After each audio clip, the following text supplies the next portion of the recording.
You see, life is moving from glory to glory. It's not that we've dispensed even with death. We put it in its right place. Glory to glory. We remove the old, put in the new. I'm come that you might have life and have it more abundantly and eternally unto life eternal.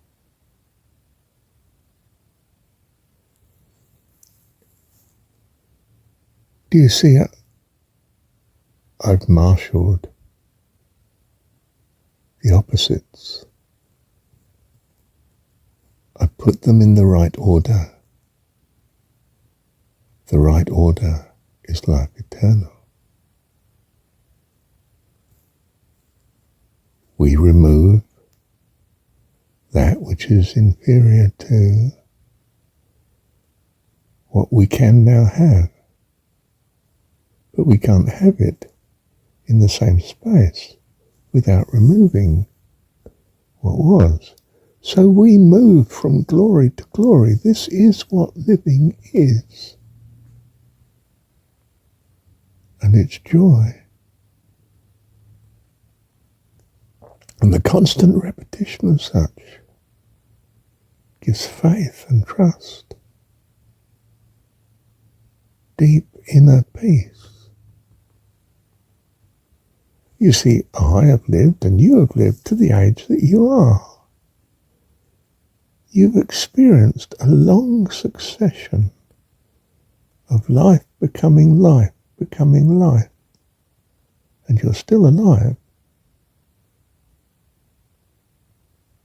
You have been moving from glory to glory.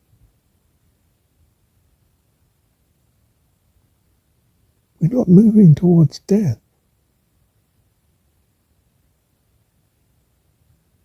We are putting everything in its right order. And it's creating a very lovely experience called life eternal.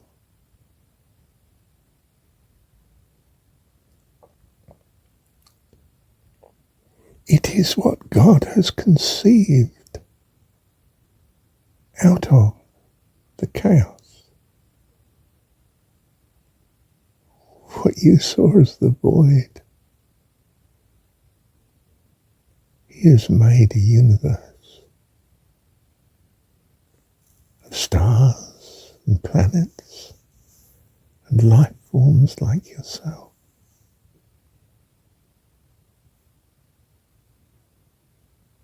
And that's just the classroom. You can't imagine the fullness of His dwelling, His life eternal. But imagine it or not, that's where He's taking you. Because you're His child and He loves you. Love you too, Dad. Just love you, Dad. To dwell in your embrace is eternal heaven.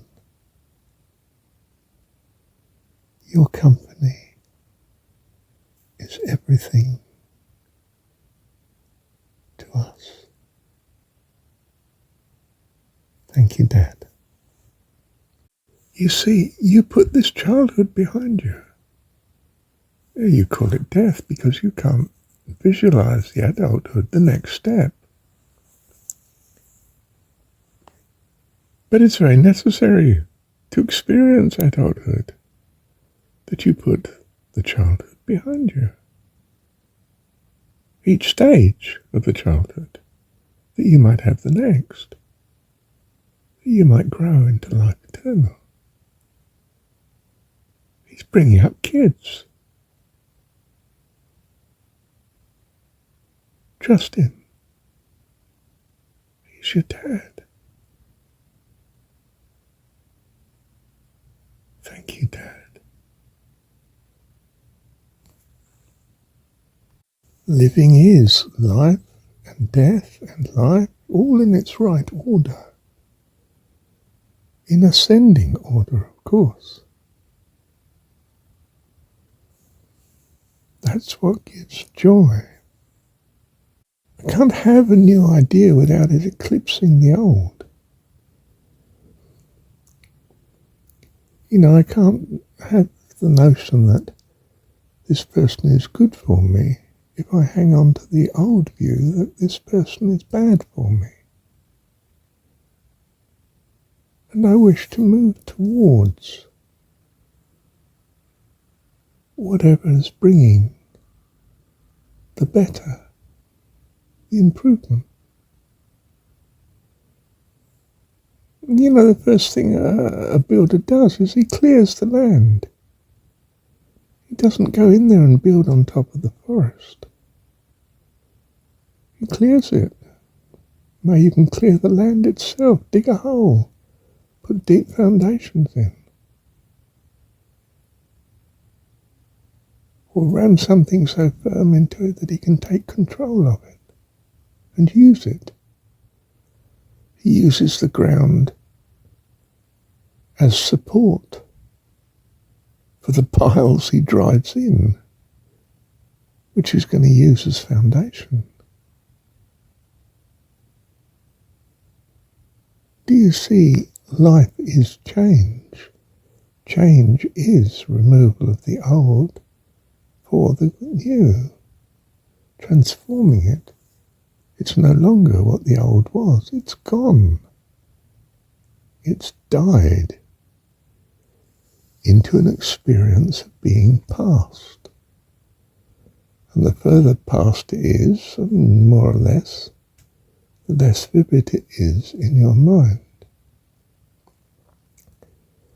We are moving from glory into glory. In fact, glory is that movement in the right direction.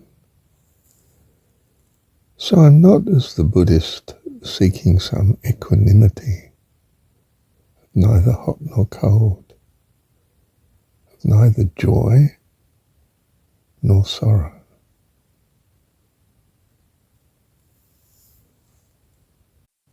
I am not accepting the food just thrown in the bowl, custard and gravy all mixed up, and eating it as of no account to me. I'm not seeking pleasure. Of course I'm seeking pleasure. I'm seeking joy. I'm seeking life. I'm seeking order. I'm seeking that which brings goodness and peace, joy, life, security, comfort, glory, sunshine, light. I'm not saying light or dark is irrelevant to me. It's very relevant. I am alive. I am come that you might have life and have it more abundantly, not wipe it out. When you said in your heart there is no God, you did indeed say there is no self. You died to no resurrection because you had no God to fashion you through, to love and to hold you, to bring you to the fullness of his very self. Love you, Dad.